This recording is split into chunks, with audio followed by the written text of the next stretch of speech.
There we go. Hello, everyone. Hello, hello, hello. Welcome, archaeologists. It is Sunday night, and that means it is time for the Weekly Dig. For anyone new to the stream, this is a live show where we dig into anime old and new. I am Brent. This is my fabulous co-host, Steve. Hello. John cannot be with us tonight, so we are taking a left turn at Albuquerque. And we're going to hold off on our analysis of Astro Boy and get back to that later on. And by the way, I'll get to that in a little bit.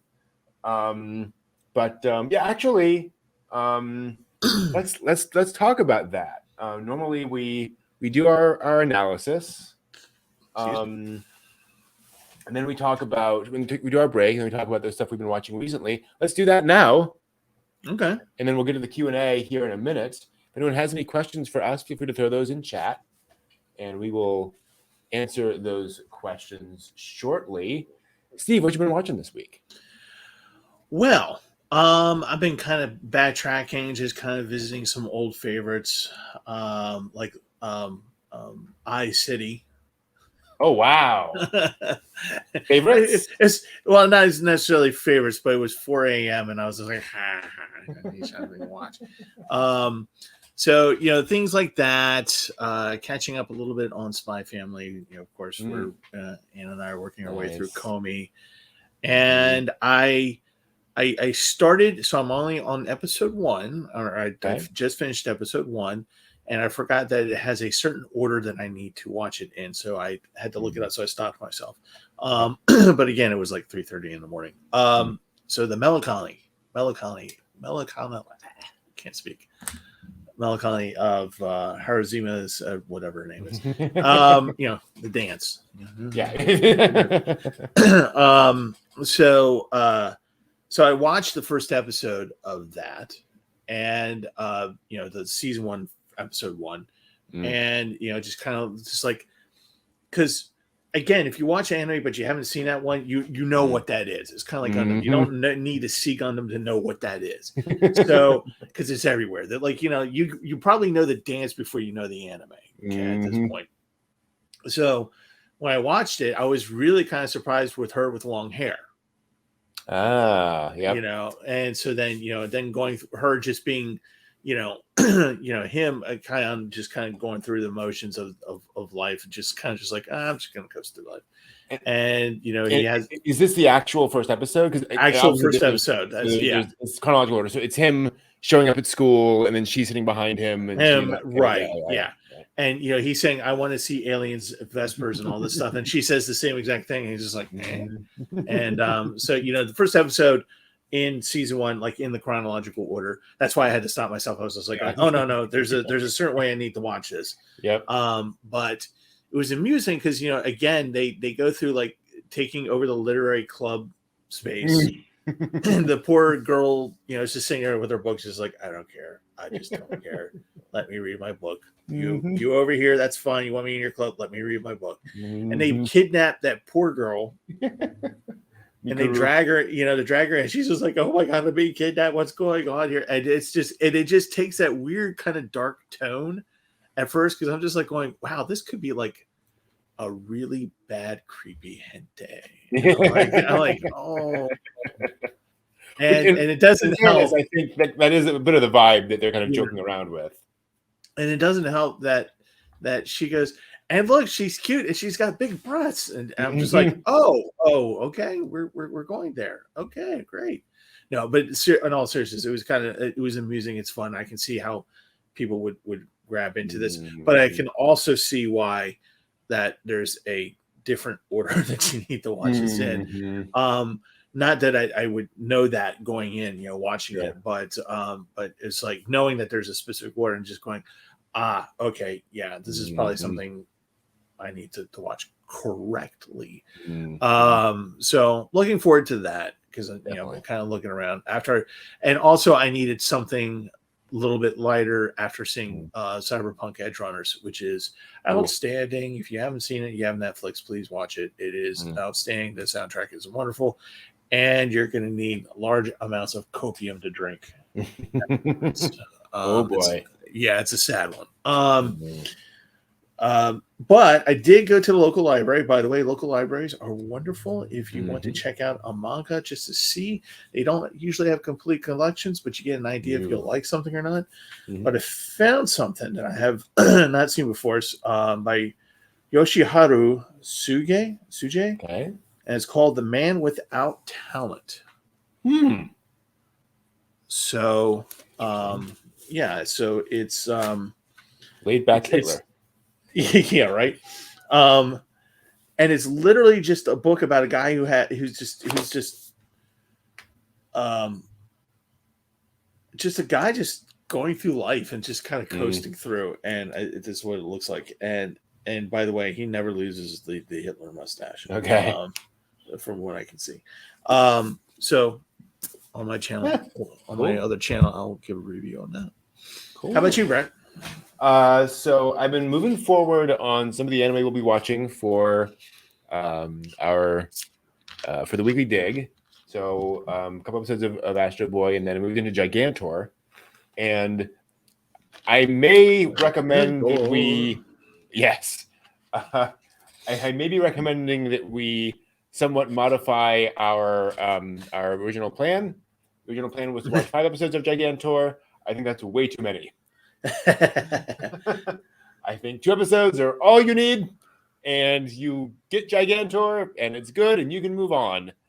I got through 5 episodes of Gigantor, and I was just like, it's just the same thing, all the way through. There's not a lot of stuff there. But I got through it. Also watched the first episode, Mobile Suit Gundam: The Witch from Mercury. Ooh, the new Gundam series. So it had this kind of interesting plot, Steve. So the main character is this girl who arrives at this academy, this sort of elite academy. And when she gets there, she gets there, she goes to a conservatory with a bunch of plants in it, where she sees another girl who has an abusive boyfriend.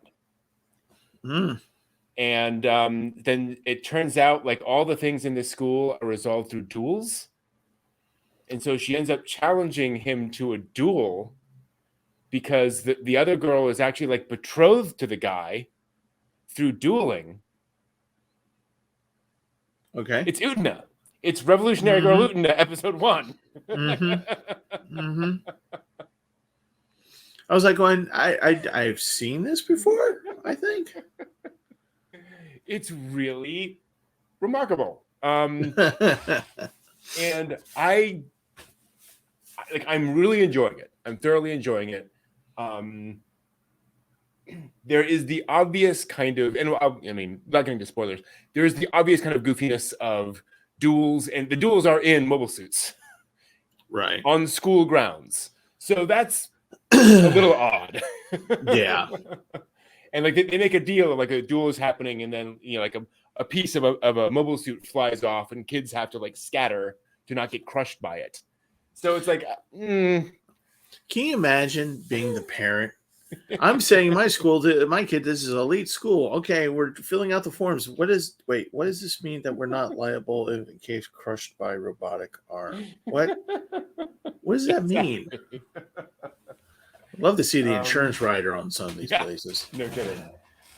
That said, G Gundam. Right. like and everything else about the universe is pretty realistic and grounded. So I think this is just like, okay, we're gonna have this very specific thing for this specific reason.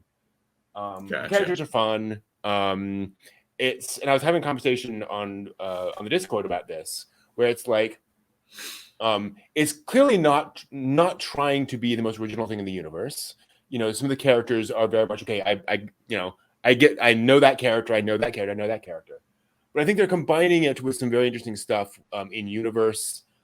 There's obviously a lot of politics already that they're kind of hinting at.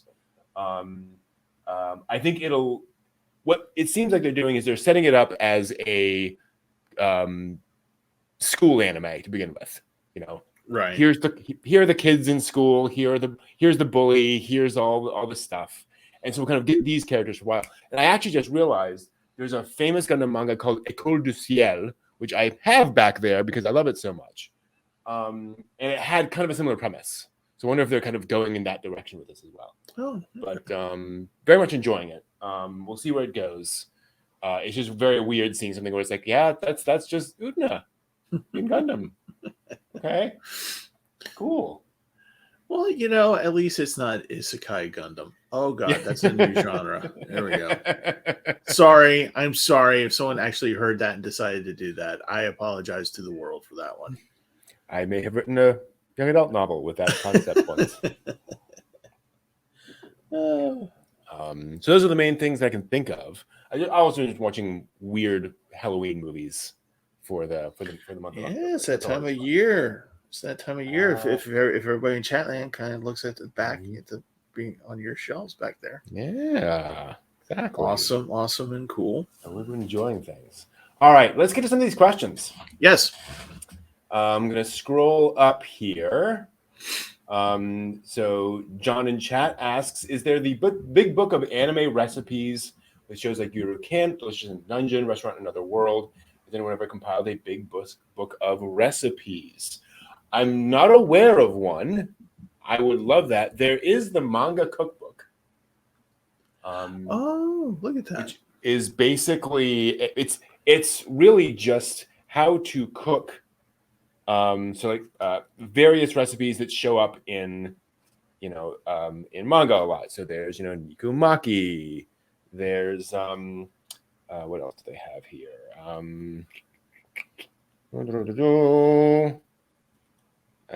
Here's tamagoyaki, and how to make all that kind of stuff. So it's more in that, kind of teaching vein. Yeah. Manga book of economics, whatever, right? Yeah, right. Yeah. That kind of idea. But it is like full scale recipes, and having the illustrations does help you kind of see how things come together sometimes. So understanding, okay, this is kind of how big this should look in a nori wrapper kind of thing can be very helpful. Yeah. So, I think right now there might be, if you search it, I'm sure that somewhere that if it's like a cooking base, like Food Wars or something like that, I'm sure that there is something that is, hey, if you like Food Wars, here you go. And it's probably like just a cover and maybe a couple of some of the recipes from the show itself. I do know that some cooking YouTube channels will bring those recipes in and do their own take on it. The one that's coming to mind is Babish Culinary Universe. Okay. Babish has this guy. He has a couple different shows. His original one is called "You Suck at Cooking," okay. But he has he and another guy will periodically say, "Here's a dish from this show. We're going to redo it." And so the friend does a lot of the anime ones. He actually did a few of the Food Wars. And Babish does a couple of other ones. So some people do that. Like I haven't done an anime one yet, but I've been doing like the Genshin drinks because the game right now they're doing like this wine festival thing. So I'm doing my take on some of the on the other channel, the Tardum Television channel, under Brine. If you guys want to see it, There's my shameless plug. Yeah. But that would be kind of cool to kind of have like a big compendium like that, like the D&D book, right? That you and I both got, and just having all that because was it Daemon? Oh my God, I just realized that. What about all the sugar candies from Daemon? Drool. Yeah, I know. I know there are plenty of YouTube channels that will do a given dish from, as Howl's Breakfast from the movie or whatever. Right. But it's usually not, a channel that just does that.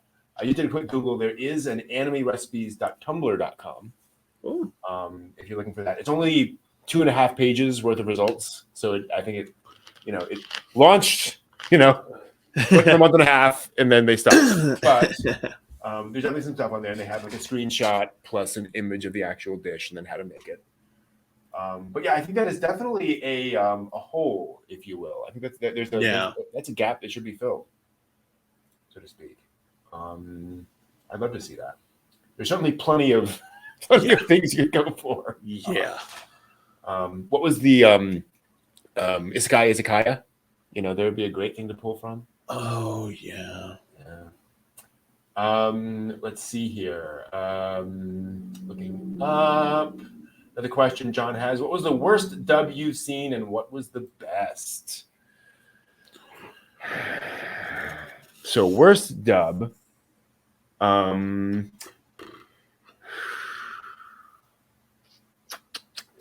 So there's worse in a couple of different ways, right? The first Appleseed dub. Yeah. With the constant F-bombs to the point of Every other word. Literally, I think that version is actually on Retro Crush right now. Oh, nice. Yeah. Yeah. It's literally like, that effing dog effing crossing the That- effing street. It's like, come on.